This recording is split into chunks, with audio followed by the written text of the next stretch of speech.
काजी अशफाकुल्ला खान का है। काजी अशफाकुल्ला खान के वालिद एक पुलिस ऑफिसर थे और उन्होंने देखा कि लोगों के साथ क्या तशद्दुद होता है, क्या ज़्यादतियाँ होती हैं, तो उन्होंने ये बीड़ा उठाया कि वो इनकिलाब की राह पर चलेंगे। इस ज़मीन को जुल्म और सितम जो कि अंग्रेज़ों की तरफ से रवा रखा गया था, उसको उसके ख़िलाफ़ जद्दोजहद करके मुल्क को आज़ाद करवाएंगे। लोगों की एस्पिरेशन, लोगों की ख्वाहिशात, लोगों की तमन्नाएं उसको सामने लाएंगे। इस रास्ते में उनको अपनी जान गंवानी पड़ी और उनके साथ वो अच्छे शायर भी थे और उनका इसकी शायरी की वजह से, तवस्सुत से उनकी दोस्ती जो थी बिस्मिल साहब से भी हो गई। जो भी इसी रास्ते पर चले और शहादत की तरफ गामजन रहे। Hindustan Republican association, socialist association के वो दोनों सदस्य थे और इसके साथ दूसरे जुड़े हुए शहीद भगत सिंह थे जो बाद में उन्होंने शहादत पाई। उसमें बहुत सारे शहीदों के नाम हैं, लंबी एक फहरिस्त है। अब बात यह है कि क्या जो आज़ादी थी वो मिली? आज़ादी जो है, जिनके लिए सारे ये शहीदों ने, जिनके ये फ़ोटो भी आपके पास हैं, करतार सिंह सराभा थे, भगत सिंह जी हैं, दूसरे जिन शहीद हैं, तो क्या इनकी तमन्नाएं, इनकी ख्वाहिशात पूरी हुई? तो आपका, हम सबका जवाब होगा कि नहीं। होना तो ये चाहिए था कि भगत सिंह की जिन्नी देर तक भगत सिंह की सोच का ये भारत की जड़ा ये किसानों का अंदोलन शुरू हो चुका है। ये किसानों का अंदोलन ये भारत के विच भगत सिंह की सोच का, इनकलाब का एक रस्ता जड़ा वो तैयार हो गया। मैं कहूँगा कि सानू सब परिवार को, अपने घर के बच्चों को, अपने घर दियाँ धर्म संबंधियां भैनों, आंडियां गुआढ़ियां ये सरकार के खिलाफ लामबंद होने लई लड़ाई लड़न वास्ते लोगों को तैयार करना पवेगा और सड़कों पर निकलना पड़ेगा। और मैं ये कहना चाहूँगा कि जड़ा एक किसान इस संविधान को, जो बाबा साहब का जो संविधान है, उसको भी बदलने की एक बहुत बड़ी साजिश रची जा रही है। मैं यहाँ अपने साथियों को, जिन्होंने भारतवर्ष के अंदर शहीद भगत सिंह जी और उनकी टीम ने जो शहादतें दी, आज उस भारत के निर्माण को भी बदलने के साथ साथ एक फिरका प्रस्ती रंग दिया जा रहा है, जो आने वाले दिनों में हमारे लिए बहुत घातक होगा। हम मानवता पसंद लोग हैं, जो इंसानी पसंद लोग हैं, जो मानवता की बात करते हैं, जो भाईचारे की बात करते हैं, जो देश है, जो हमारा एक हिंदू, मुस्लिम, सिख, ईसाई, जिसमें सभी की भागीदार हैं। और इन लोगों ने काले कानून बनाकर लगातार सिस्टम को दबाया जा रहा है। और मैं जरा सभी साथियों से गुजारिश करूंगा कि चाहे आप जहां भी हो, ये जो आंदोलन हो रहे हैं, इनको सपोर्ट करो, तन से, मन से, धन से, तब ये इंसानी हकूक रखने वाले जो लोग हैं।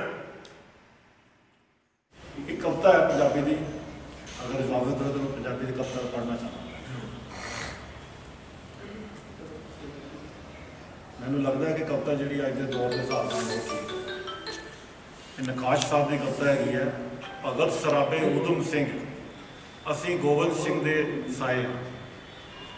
भगत सराबे उधम सिंह असी गोबिंद सिंह दे साए हाँ। किरदार साडे दसणगे असी किहड़ी मां दे जाए।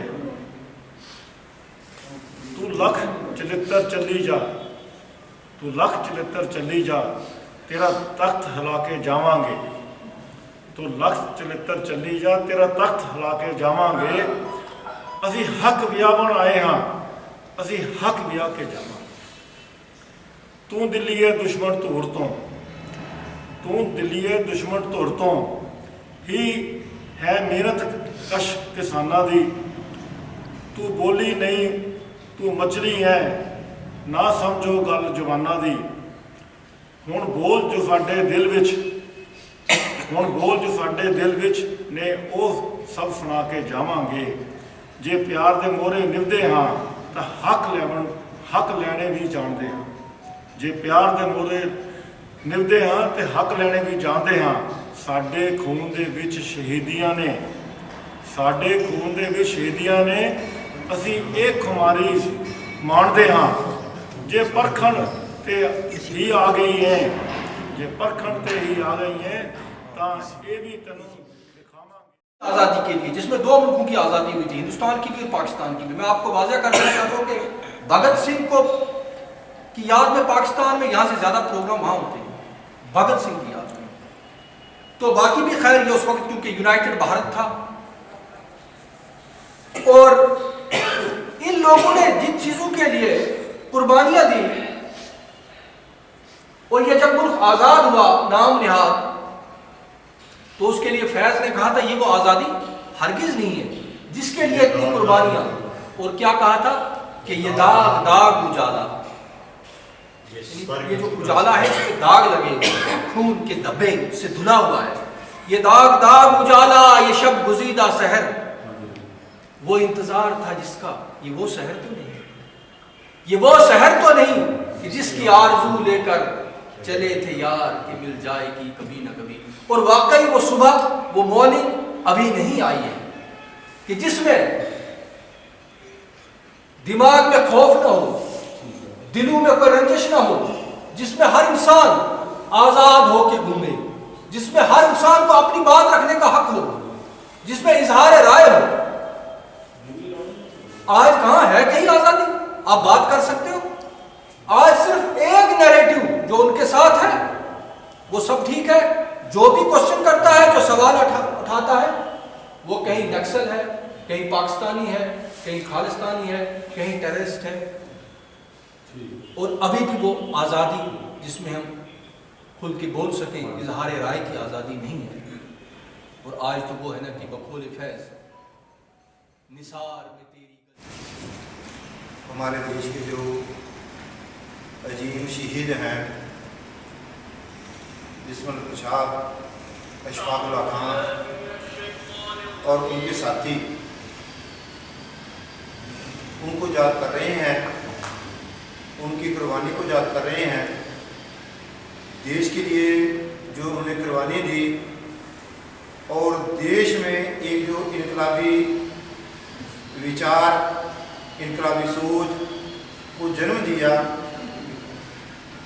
उस सोच को हम आज भी इस समाज में लागू करना चाहते हैं। बिस्मिल प्रसाद जी, इनके साथी अशफाक उल्लाह खान, बिस्मिल प्रसाद जी का एक शेर याद मुझे आता है, सरफरोशी की तमन्ना और मेरे दिल में है, देखना है जो कितना बाजुए कातिल में है।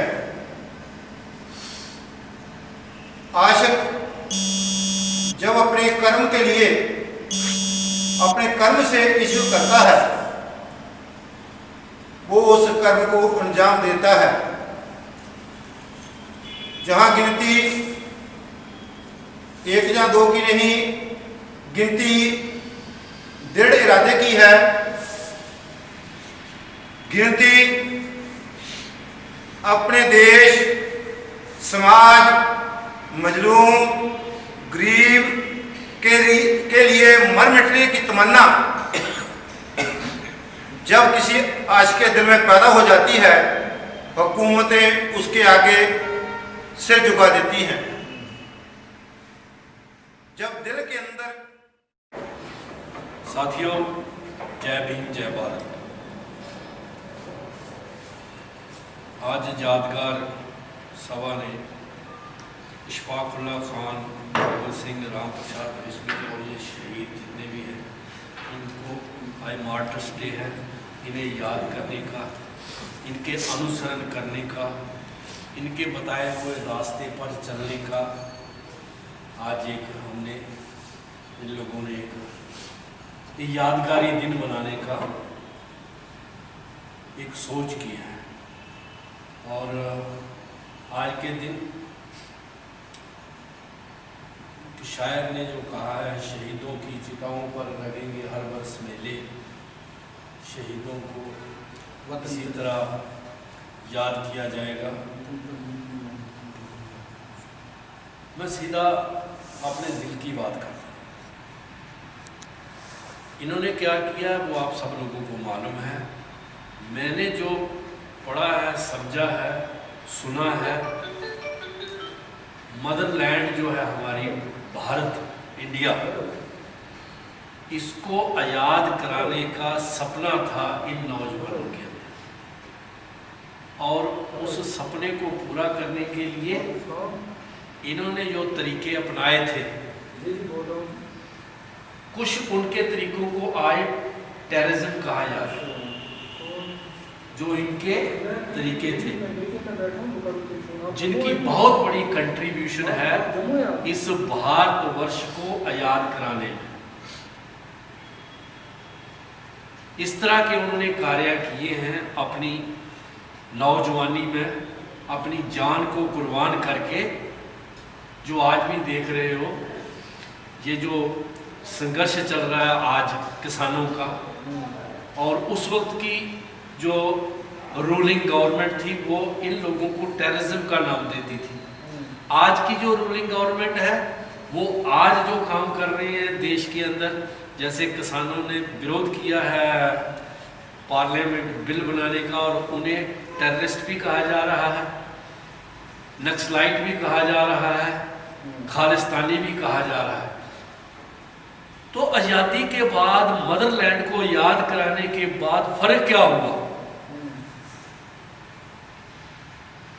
तब हमारे ही लोग, भारतवर्ष के लोग गवर्नमेंट के साथ, उस वक्त की रूलिंग पार्टी के साथ मिले हुए थे और पूरा गुलाम बनाने में उनका योगदान था।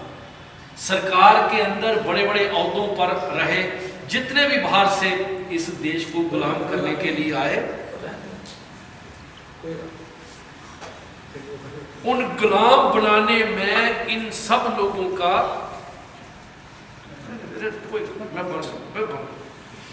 गुलाम बनाने में इन लोगों का योगदान था। जो ये जो शहीद हैं, जिन्होंने शहादत दी, जिनकी वजह से हमारा जो देश है वो आज़ाद हुआ, और आज हम उनको याद कर रहे हैं। हम उस बात को लेके आज की बात पा रहे हैं। आज क्या हो रहा है? क्या उन्होंने ये ड्रीम लिया था? क्या वो इसलिए उन्होंने शहादत दी थी कि ये देश जो है हिंदू, मुसलमान, सिख, ईसाई के नाम पर बनेगा? क्या ये जो बिस्मिल्लाह राम प्रसाद बिस्मिल हैं या इशफाकुल खान हैं, एक ही शहर के रहने वाले थे, एक ही दिन को इनको फांसी पर लटकाया गया। भगत सिंह की जो कुर्बानी है वो आप सबको मालूम है। आज हमें मूल्यांकन करें कि आज हम कहाँ खड़े हैं, क्या हो रहा है, किस तरह से इस देश को जो आजाद हुआ था वो आज वो किस ओर जा रहा है, हम उसमें क्या कर सकते हैं? क्या यही सपना लिया था इन शहीदों ने? देखिए आज क्या हो रहा है।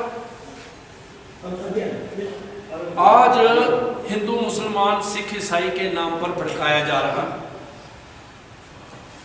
जो कोई देश कोई ऐसे बिल की बात करता है उसे खालिस्तानी, टेररिस्ट, नक्सलाइट कहा जाता है। साथियों, जो लोग आप जहां आए हो, मैं उनको समझता हूं कि ये भारत माता के सपूत हैं। जो ड्रीम इन शहीदों ने लिया था कि इस देश को एक गुलदस्ता बनाया जाएगा और इस देश की हम हिफाजत रखेंगे, ये देश हमें लुटता हुआ नजर आ रहा है। वही लोग जो उस वक्त जो देश पर रूल करते थे उनके साथ मिले हुए थे। आज डेमोक्रेसी में वही लोग हमारे देश की डेमोक्रेसी खत्म करने जा रहे हैं। देखिए सुनिए, आज क्या किया इन्होंने। आज के पेपर में है कि इस देश के अंदर डेमोक्रेसी नाम की कोई चीज ना रहे और डिक्टेटरशिप चाहे। डिक्टेटरशिप वो जो 1947 से पहले हुआ करती थी, राजे महाराजे डिक्टेटरशिप किया करते थे, प्रजा उनका जो हुक्म था वो हाथ जोड़ के मान लिया करते थे। मेरा ये मानना है कि आइए हम सब लोग इस देश की डेमोक्रेसी को बचाएं। अगर हम डेमोक्रेसी बचाएंगे तभी इन शहीदों को हमारी अच्छी श्रद्धांजलि होगी। आज देखिए क्या कहा उन्होंने कि ये जो पार्लियामेंट सेशन है लगने वाला है, इसको उन्होंने खत्म कर दिया है। और इलेक्शन करा रहे हो, हजारों लोग एक दूसरे के पर हाथ मिला के चल रहे हैं, वहां आपको कोरोना नहीं लगा। और पार्लियामेंट में जहां देश के लिए आपको स्कीमें बनानी है, आपको जवाबदेही करनी है, वहां आपने एक्शन ले लिया कि सेशन जो है नहीं लेगा। मतलब कि अपोजिशन की बात इन्होंने सुननी ही नहीं है। मतलब कि देश 1947 के पहले वाला इन्होंने लागू करना है, जहां राजे महाराजे किंग जो थे वो रूल दिया करते थे और लोगों को उस रूल का मानना ही सिर्फ होता था। अब हम लोगों ने ये देखना है कि इसको हमने कैसे डिफेंड करना है, कैसे इन शहीदों की कुर्बानियों को याद करके उस पर अमल करके एका बना के इस देश की डेमोक्रेसी को जिंदा रखना है। इस देश के संविधान को, कॉन्स्टिट्यूशन ऑफ इंडिया को कैसे जिंदा रखना है, कैसे हम ना के मजहबों के नाम पर बल्कि भाईचारे के नाम पर हमने अगली जो एक यूनिटी क्रिएट करनी है, जो इन लोगों ने की थी। तब तो कोई आवाज नहीं थी हिंदू मुस्लिम सिख ईसाई की। उन्होंने तो भारत के लिए कुर्बानी दी थी, भारत को आजाद कराने के लिए कुर्बानी दी थी। अब क्या हो रहा है? अब तो हिंदू मुस्लिम सिख ईसाई के नाम पर बांटा जा रहा है और देश को भी शायद हिंदू तत्व के नाम पर, जो हिंदू तत्व का नाम लेगा वही देश का वफादार माना जाएगा, बाकी सब लोग जो हैं वो टेररिस्ट करार दिए जाएंगे। तो ये बड़ा एक गंभीर मुद्दा है। हमें इनकी पॉलिसी प्रोग्राम जो थे शहीदों को अडॉप्ट करके भाईचारा बना के इस देश की डेमोक्रेसी और कॉन्स्टिट्यूशन ऑफ इंडिया को बचाना पड़ेगा। जय भीम, जय भारत।